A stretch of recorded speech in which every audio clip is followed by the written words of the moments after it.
Հասարակական լայն շերտերի պատկերացմամբ նոր օրենքը թույլ է տալու իրավապահ մարմիններին օրենքի պահանջով հերթով թակել մանումենտի հայտնի տների դռները եւ պահանջել օրինական ձեռքբերման փաստաթղթեր, չլինելու դեպքում բռնագանձել դրանք, գուցե հետագայում այս տարածքում կառուցել լունապարկ, սակայն այս դատողությունները շատ պարզամիտ են։ Հրապարակային գիլյոտինների ու նախկին պաշտոնյաներին մինչև վերջին լուման կուլակաթափ անելու մի սպասեք։ Ապօրինի գույքի բռնագանձման մասին օրենքը դրա մասին չէ։ Համենայն դեպս այդպես են վստահեցնում հեղինակներն ու խորհրդարանական իշխող խմբակցության ներկայացուցիչները։ Բայց սա չի նշանակում, որ ապօրինաբար հեկտարներով տարածքներ զավթած ու մանկության երազանքների հեքիաթային դղյակներ կառուցած բարձրաստիճանների գլխավերևում սև ամպեր չեն կուտակվի։ Նման գույքը հայտնաբերելու գործընթացում գլխավոր դերակատարումը վերապահված է դատախազությանը։ Գույքի անխտիր ուսումնասիրություն որպես այդպիսին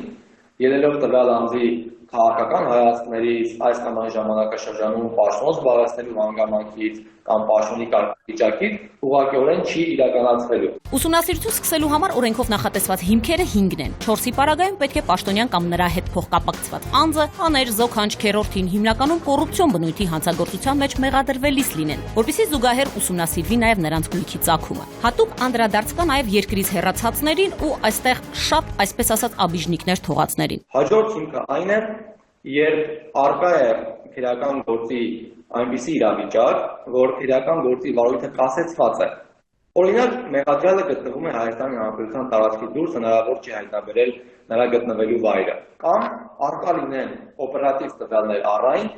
որ տվյալ անձը ունի 50 միլիոն դրամը գերազանցող ապօրինի գույք։ Օպերատիվ տվյալները պետք է ստեղ ուշադրություն դարձնել, որ վերաբերում են մենակ պաշտոնատար անձանց եւ նրանց հետ փոխկապակցված անձանց։ Օրենքի տեսադաշտում անխտիր բոլոր պաշտոնյաները կամ փոխկապակցված անձինք իհարկե չեն հայտնվի, բայց մասնավոր անձանց էլ թույլ չի տրվի անվրդով վայելել հնարավոր ապօրինի գույքը։ Երբ արկա է դատական ակտ, դատավճիռ, որ անձը կատարել է որոշակի արարք, որը որ նախատեսված է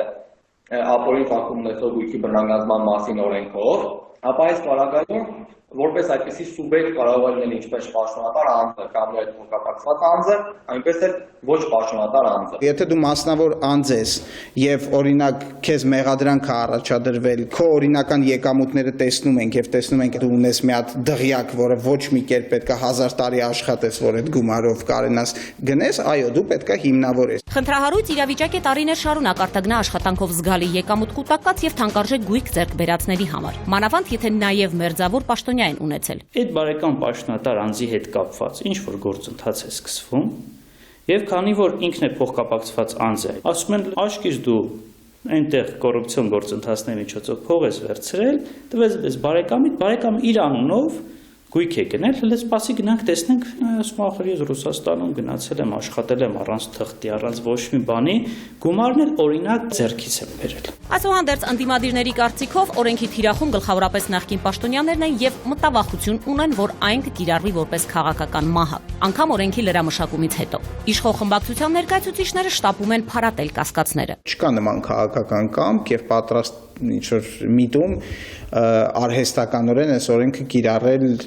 քաղաքական օպոնենտների կամ այլ անձանց նկատմամբ։ Ամեն ինչ կախված է կիրառողներից։ Կիրառողների, չգիտեմ, ազնական շահագրգռվածության պատճառով, քաղաքական հետապնդման պատճառով, իրավունքի սխալ մեկնաբանության պատճառով խնդիրների առջև կանգնենք։ Նա, ով թալանել է պետությունից, ով թաթախված է եղել կոռուպցիայի մեջ եւ իր ունեցվածքը կուտակել է հարկատուներին թալանելով, այո, ես երկու ձեռքով կողմ եմ, որ նրա գույքը բռնագանձվի, վերադարձվի պետական բյուջե, բայց ամեն կերպ կպայքարենք նրա դեմ, որ հանկարծ այս օրենքը չդառնա քաղաքական հաշվեհարդարների զենք։ Այս օրենքը քիլեր չպիտի դառնա։ Շատ դեպքում արհեստականորեն այդ մտահոգությունները հնչեցվում են անձանց կողմից, ովքեր հասկանում են, որ օրենքի ճիշտ կիրառության պայմաններում կարող են հայտնվել օրենքի թիրախում։ Լուսավոր Հայաստան խմբակցությունը 27 առաջարկ է ներկայացրել, ընդունվել է 3-ը։ Մեկը վերաբերում է բարեխիղճ գնորդներին, որոնց վրա չի դրվի ձեռք բերված գույքի օրինականությունն ապացուցելու բեռը։ Սա կարևոր է ներդրողների տեսանկյունից։ Անգամ Հայաստանում ներդրում կատարած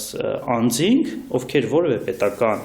պաշտոնատար անձի հետ փոխկապակցված չէ, ոչ մի խնդիր չունեն, զուտ այս բառապաշարը տեսնելով վախեցել են ու ուզում են անգամ մտածեն իրենց գումարները Հայաստանից դուրս բերելու մասին։ Բարգավաճ Հայաստանի երկու առաջարկն էլ ընդունվել է։ Առաջինը, որ ուսումնասիրության ենթակա ապօրինի ծագումով գույքի արժեքի նվազագույն շեմը 25 միլիոն դրամից բարձրացվեց 50-ի, այսինքն մինչև $100,000 անգամ ապօրինի գույքը բռնագանձման ենթակա չէ։ Երկրորդ առաջարկը կրկին ապացուցման բեռը կրողի մասին է։ Դատարանը ինքը ապացուցի, որ Նաիրա Զոհրաբյան քո ձեռք բերված այս գույքը ապօրին է, որտեղ գիտեք դա աբսուրդ է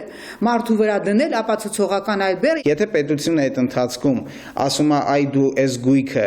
ձևակերպել ես ինչ-որ այլ անձի անունով ու ինքը իմացել է կամ կարող էր իմանալ, որ այս գույքը ունի ապօրինի ծագում, այդ դրա ապացուցումը կրում է պետությունը։ Այսինքն պետությունը ոչ թե ասում է հələ դու հիմնավորի, այլ ինքը աշխատանք է կատարում, ասում է ես ուսումնասիրել եմ քոնը ոնց որ թե չի հիմնավորում, ասում է մի հատ հիմնավորեք։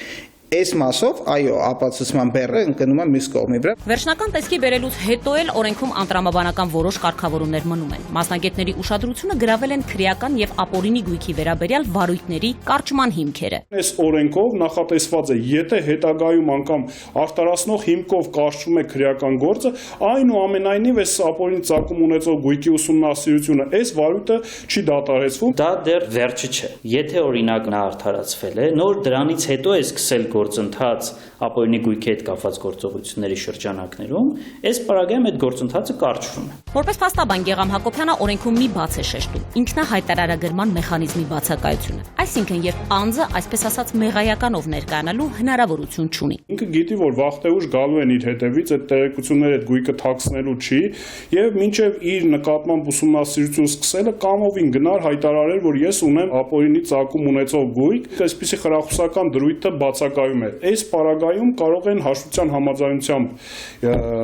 դատարեցնել այս գործընթացը, այսինքն առավելագույնը 75% պետությունը գանձի։ Օրենքի կիրառման գործում գլխավոր խնդիրը լինելու է ապացուցողականությունը, որ կողմի վրա է լինի։ Սրանում համակարծիք են թե քաղաքական ուժերը, թե իրավապահները ու մասնագետները։ Բոլորն էլ հասկանում են, որ ապօրինությամբ գույք ձեռք բերած պաշտոնյաները ժամանակին հոգ տարել են հետքերը մաքրելու ու գործարքների համար օրինական աստար կարելու մասին։ Բայց ովքեր իրենց իշխանությունը հավերժական են համարել, գուցե նույնքան շրջահայաց չեն գտնվել։ Ի վերջո գործ ունենք, ասենք, նույն պետեկամուտների արխիվային փաստաթղթերի հետ եկամուտները ապացուցելու, ապօրինի ծագում ունենալը հիմնավորելու առումով իհարկե խնդիր ունենալու ենք։ Դատարանները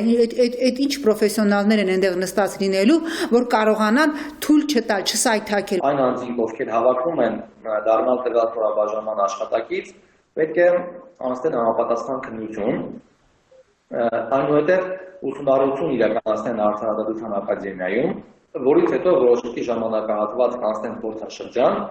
այնուհետև հնարավորություն կունենան արդեն զբաղեցնելու համապատասխան պաշտոնը եւ իրականացնելու իրենց գործառույթները։ Գլխավոր դատախազությունում ստեղծվելիք նոր ստորաբաժանման աշխատանքի արդյունքում է որոշվելու ում գույքը կբռնագանձվի, ումը ոչ։ Դա պիտի արվի բացառապես օրենքի եւ օրինականության շրջանակներում քաղաքական սամասուդեր չի պիտի լինեն, որտեղ ցավոք սրտի այո, հանրության մեջ կա մի հատված, որը ուզում է սամասուդ։ Ինչ է լինելու բռնագանձված գույքի հետ։ Սա դեռ հստակ չէ։ Կա մեծ հավանականություն, որ հատկապես շքեղաշուք առանձնատները, որ ոչ մի կերպ որպես մանկապարտեզ չեն ծառայի, կհանվեն աճուրդի։ Դրա ընթացքում նաև հայտնի մեխանիզմներով լավ կարժեզրկվեն եւ գուշակեք, ովքեր կարող են դառնալ նոր սեփականատերերը։ Ես հույս ունեմ, որ այսօրվա իշխանության ներկայացուցիչները իրենց աշխատավարձերի շրջանակներում իրենց հարստությունը կկուտակեն եւ այլ տեղերից, այլ միջոցներով գույք կամ գումար չեն ունենա, որպեսզի կարողանան այդ մեծ արժողությամբ գույքերը սեփականաշնորհել։ Հանրության մեջ այսպիսի ակնկալիք կա, որ բռնագանձելու են, բերելու են եւ բաժանելու են իրանց։ Ոչ, սիրելիներս, ձեզ ոչ մեկ ոչինչ չի բաժանելու, բայց եթե գույքը բռնագանձվի, ապա բնականաբար եւ վերադարձվի պետական բյուջե, բնականաբար դա սոցիալական իր որոշակի էֆեկտը կունենա։ Օրենքի կիրառման գործընթացում պարզ կդառնա, սրանով սեփականության վերաբաշխման թե սոցիալական արդարության խնդիր է լուծվում։ Դատախազությունում հորդորում են արդյունքների չսպասել առնվազն 6 ամիս։ Նախապատրաստական շատ աշխատանք կա։ Այդ ընթացքում փաստաբանները կանխատեսում են, որ անշարժ գույքի շուկայում գրավիչ առաջարկներ կհայտնվեն։ Ոմանք կշտապեն ազատվել ապօրինի գույքից, բայց գնորդ հազիվ թե գտնեն։ Նելի Հարությունյան, Զոհրաբ Քարամյան, Զորանկյուն։